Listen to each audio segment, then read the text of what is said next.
വളരെ എളുപ്പത്തിൽ ചെയ്യാൻ പറ്റുന്ന ഒരു മുട്ടക്കറിയാണ് കേട്ടോ ഇന്ന് ഷെയർ ചെയ്യുന്നത്. നമുക്ക് ചോറിനും ചപ്പാത്തിക്കും ആപ്പത്തിനും ഒക്കെ നമുക്ക് സെർവ് ചെയ്യാൻ പറ്റുന്ന ഒരു മുട്ടക്കറിയാണ്. അപ്പോൾ ഇതാ ഞാൻ ഓൾറെഡി വേവിച്ച് വെച്ചിട്ടുണ്ട്. പിന്നെ ഒരു പാത്രത്തിലെ എണ്ണ ചൂടായി വരുമ്പോഴേക്കും ഒരു സവാള, ഒന്നോ രണ്ടോ തണ്ട് കറിവേപ്പില, ചെറിയ 2 പച്ചമുളകും കൂടെ ചേർത്ത് കൊടുത്തിട്ടുണ്ട്. പിന്നെ 1 ടീസ്പൂൺ ക്രഷ് ചെയ്ത ഇഞ്ചി, 1 ടീസ്പൂൺ ക്രഷ് ചെയ്ത വെളുത്തുള്ളിയും കൂടെ ചേർത്തിട്ട് ഒന്ന് വഴറ്റി കൊടുക്കുക. ഇതൊന്ന് വാടി വരുമ്പോഴേക്കും ഇതിലോട്ട് ഒരു തക്കാളി ചേർത്തിട്ട് ഇതും ഒന്ന് വഴറ്റി കൊടുക്കുക.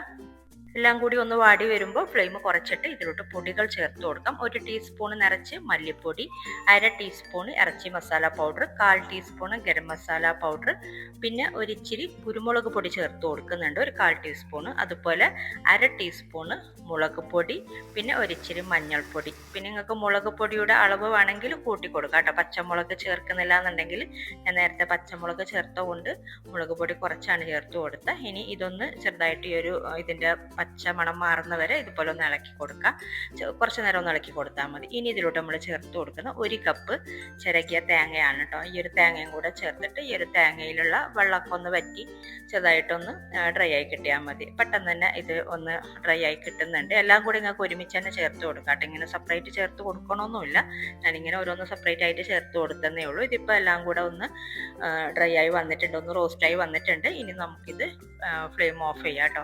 എന്നിട്ട് ചൂടാറിയതിന് ശേഷം ഇത് ബ്ലെൻഡറിലിട്ടിട്ട് നന്നായിട്ടൊന്ന് ബ്ലെൻഡ് ചെയ്തെടുത്താൽ മതി. പാകത്തിന് വെള്ളവും കൂടെ ചേർത്തിട്ട് നന്നായിട്ട് അരച്ചെടുത്താൽ മതി. എന്നിട്ട് ഒരു പാത്രത്തിലോട്ട് ആക്കി കൊടുക്കുക. പിന്നെ ഇതിലോട്ട് പാകത്തിനുള്ള വെള്ളം ചേർത്തിട്ട് ഒന്ന് പാകത്തിനുള്ള പരുവമാക്കി എടുത്താൽ മതി. എന്നിട്ട് ഇത് നന്നായിട്ടൊന്ന് തിളപ്പിച്ചെടുക്കുക. നമ്മൾ ഉപ്പ് ചേർത്തിട്ടില്ല, പാകത്തിനുള്ള ഉപ്പ് ചേർത്ത് കൊടുക്കുക. ഇനി ഇത് തിളച്ച് വരുമ്പോഴേക്കും ഇതിലോട്ട് വേവിച്ച മുട്ട ചേർത്ത് കൊടുക്കുക. നമുക്ക് എത്രയാണോ മുട്ട വേണ്ടത് അതിനനുസരിച്ച് ചേർത്ത് കൊടുക്കുക കേട്ടോ. പിന്നെ അവസാനമായിട്ട് ഒരു ഇച്ചിരി മല്ലിയിൽ അരിഞ്ഞതും കൂടെ ചേർത്തിട്ട് ഫ്ലെയിം ഓഫ് ചെയ്യാം. അപ്പോൾ എളുപ്പത്തിൽ ചെയ്യാൻ പറ്റുന്ന ഒരു മുട്ടക്കറിയാണ് ഇത്. ഏത് നേരവും സെർവ് ചെയ്യാൻ പറ്റിയ ഒരു കറിയാണ് കേട്ടോ. അപ്പോൾ ഈ ഒരു രീതിയിൽ നിങ്ങൾ ട്രൈ ചെയ്തിട്ടില്ല എന്നുണ്ടെങ്കിൽ ട്രൈ ചെയ്ത് നോക്കിയിട്ട് നിങ്ങൾ ഫീഡ്ബാക്ക് അറിയിക്കുക.